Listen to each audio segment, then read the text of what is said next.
ഒരു new year സെലിബ്രേഷനിലേക്ക് നാട് കടക്കുമ്പോൾ എനിക്ക് മൊത്തത്തിൽ നിങ്ങളോട് സൂചിപ്പിക്കാനുള്ള വിഷയം, അന്ന് പാതിരാത്രി മുഴുവനും ഉറക്കമുളച്ച് കാത്തിരുന്ന് 12 മണി ആകാൻ കാത്തിരുന്ന് ആദ്യത്തെ ന്യൂ ഇയറിൻ്റെ ആശംസകൾ പറഞ്ഞ് അതിൻ്റെ സെലിബ്രേഷനിലൂടെ പങ്കെടുക്കുമ്പോൾ നമ്മൾ ആലോചിക്കണം, ഒരു വർഷം നമ്മളിലൂടെ കടന്നു പോകുമ്പോൾ ആഘോഷിക്കുകയാണോ വേണ്ടത്? അള്ളാഹു എനിക്ക് കണക്കാക്കിയൊരു സമയം, എൻ്റെ ആയുസിൻ്റെ സമയം, അതിൽ നിന്ന് ഇത്രയും കടന്നുപോയി. എൻ്റെ ഖബറിലേക്കുള്ള ദൂരം ഞാൻ അടുത്തിരിക്കുന്നു. ഒരു ക്ലോക്കിൻ്റെ സെക്കൻഡ് സൂചി ചലിക്കുമ്പോൾ നമ്മളിൽ ഓർമ്മിപ്പിക്കേണ്ട ചിന്ത, എൻ്റെ ആയുസ്സെന്ന് അത്രയും സമയം കടന്നുപോയി എന്നുള്ളതാണ്. എൻ്റെ ഖബറിലേക്കുള്ള കാലടികൾ ഞാൻ അടുത്തു എന്നുള്ളതാണ്. അതുകൊണ്ട് തന്നെ മുത്ത് റസൂൽ പറഞ്ഞില്ല, നിങ്ങളിൽ ഉത്തമൻ ആരാണെന്നറിയോ? ത്വാല ഉംറുഹു വഹസുന അമലു. ആയുസ് കുറെ കൂടുതൽ കിട്ടി എന്നുള്ളവനല്ല, അമലുകളെ കൂടുതലായി വർദ്ധിപ്പിക്കുന്നവനാണ്. ആയുസ് കൂടുതൽ കിട്ടുകയും ആ ആയുസ്സിൽ അമലു സ്വാലിഹാത്തുകളെ വർദ്ധിപ്പിക്കുകയും ചെയ്യുന്നവരാണ് നിങ്ങളിൽ ഉത്തമരെന്നുള്ളതാണ്. പ്രിയമുള്ളവരെ, ജീവിതത്തിൽ ഒരു തഹജ്ജുദ് നമസ്കാരത്തിന് പോലും എണീക്കാത്തവർ, അള്ളാഹിന്റെ സുബഹിക്ക് നേരത്തെ പള്ളിയിലേക്ക് എത്താൻ മനസ്സില്ലാത്ത ആളുകളാണ് 12 മണിക്ക് ന്യൂ ഇയറിന്റെ സെലിബ്രേഷന് വേണ്ടി പോകുന്നതെങ്കിൽ എവിടേക്കാണ് നമ്മുടെ സഞ്ചാരമുള്ളത്, എവിടേക്കാണ് നമ്മുടെ ഈമാൻ ഉള്ളത് എന്ന് നാം ഓരോരുത്തരും ഒന്ന് പുനർവിചിന്തനം നടത്തേണ്ടതുണ്ട്. എന്നാൽ ഇതുമായി ബന്ധപ്പെട്ട് നമുക്ക് നിങ്ങളുടെ ശ്രദ്ധയിൽപ്പെടുത്താനുള്ളൊരു വിഷയം, ന്യൂ ഇയറിന് വേണ്ടി ആശംസകൾ നേരുന്ന സാഹചര്യങ്ങൾ, അവിടെ ഉലമാ ആ വിഷയത്തിൽ എടുത്തിട്ടുള്ളൊരു സമീപനങ്ങൾ, ഹിജറ വർഷവുമായി ബന്ധപ്പെട്ടുകൊണ്ട് തന്നെ ഇബ്നു ബാസ് റഹിമഹുല്ലാ അദ്ദേഹത്തോട് ന്യൂ ഇയറിന് വേണ്ടി ആശംസ നേരേണ്ട വിധിയെപ്പറ്റി അദ്ദേഹത്തോട് ചോദിച്ചപ്പോൾ അദ്ദേഹം പറഞ്ഞു, ലാ അഅലമു ലഹ അസ്ലൻ ഇൻ അനി സലഫി സ്വാലിഹ്. സലഫ് സ്വാലിഹുകളുടെ അടുക്കലേ അതിന് യാതൊരു അസ്ലും ഞാൻ കാണുന്നില്ല.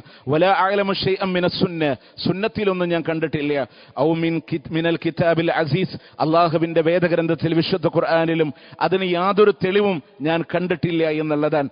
എന്നാൽ അദ്ദേഹം പറഞ്ഞു, ലാകിൻ മൻ ബദഅക ബിദാലിക ഫലാ ബഅസ അൻ തഖൂൽ വ എന്നാൽ ഒരാൾ നിന്നോട് ഇങ്ങോട്ട് തുടങ്ങി, അയാൾ നിങ്ങളോട്, അദ്ദേഹം അതിന് എക്സാമ്പിൾ വരെ പറഞ്ഞു, കുല്ലു ആം വ അൻതും ബിഖൈർ എന്നൊരാള്, ആ വർഷം മുഴുവൻ നിങ്ങൾക്ക് ഖൈറായിരിക്കട്ടെ എന്നൊരാൾ പറഞ്ഞാൽ, വ അൻത കദാലിക്, താങ്കൾക്ക് അതുപോലെ ആയിരിക്കട്ടെ എന്ന് നിങ്ങൾ പറയുന്നതിന് എന്തില്ല, വിരോധമില്ല എന്ന് ഹിജറ വർഷത്തിന്റെ വിഷയത്തിൽ ഇബ്നു ബാസ് അവിടെ പറയുന്നുണ്ട്. എന്നാൽ അമൽ ബിദഅ ഫലാ നഅലമു ലഹ അസ്ല, നമ്മൾ തുടങ്ങി വെക്കാൻ അതിന് യാതൊരു അടിസ്ഥാനവും ഇല്ല. അഥവാ ഒരാൾ നമുക്ക് ഈ വർഷം നിങ്ങൾക്ക് ഖൈറാവട്ടെ എന്ന് പ്രാർത്ഥിച്ചാൽ താങ്കൾക്കും അതുപോലെ ആകട്ടെ എന്ന് പറയാം.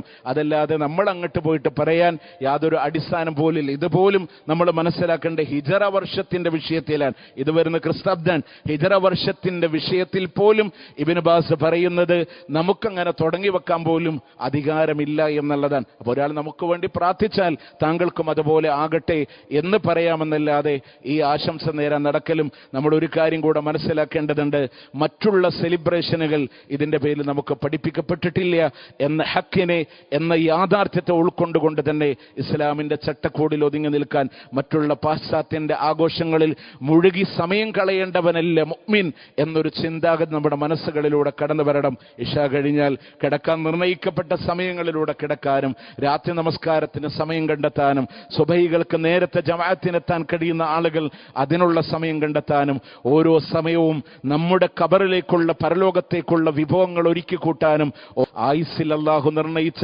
ഒരു വർഷം കൂടെ കടന്നുപോയി എന്ന ഒരു ആവലാതിയും ഒരു ചിന്തയും കൂടുതൽ ധൃതിപ്പെടാനുള്ള ഒരു മനസ്സുമാണ് നമ്മളിലൂടെ കടന്നു വരേണ്ടത്. ദുനിയാവിൽ എല്ലാ കാര്യത്തിനും നമുക്കതുണ്ട്. ഭൗതികമായ ഒരു കാര്യം തീരുമാനിച്ചാൽ ആ ഡേറ്റ്, കല്യാണമെത്തുന്ന ഡേറ്റിന് മുമ്പ് ഒരുക്കേണ്ട പണികൾക്ക് നാം ധൃതിപ്പെടാറുണ്ട്. ഹൗസ് വാമിംഗ് എന്ന ഡേറ്റ് കണ്ടാൽ അതിനു മുമ്പ് വീടിന്റെ പണി പൂർത്തീകരിക്കാൻ നമ്മൾ ധൃതി കാണിക്കാറുണ്ട്. പ്രിയമുള്ളവരെ, ഇതിന്റെ ഡേറ്റ് എപ്പോഴാണെന്ന് നമുക്കറിയില്ല, മരണത്തിന്റെ. അത് ഇന്ന് വൈകുന്നേരമാണോ അറിയില്ല.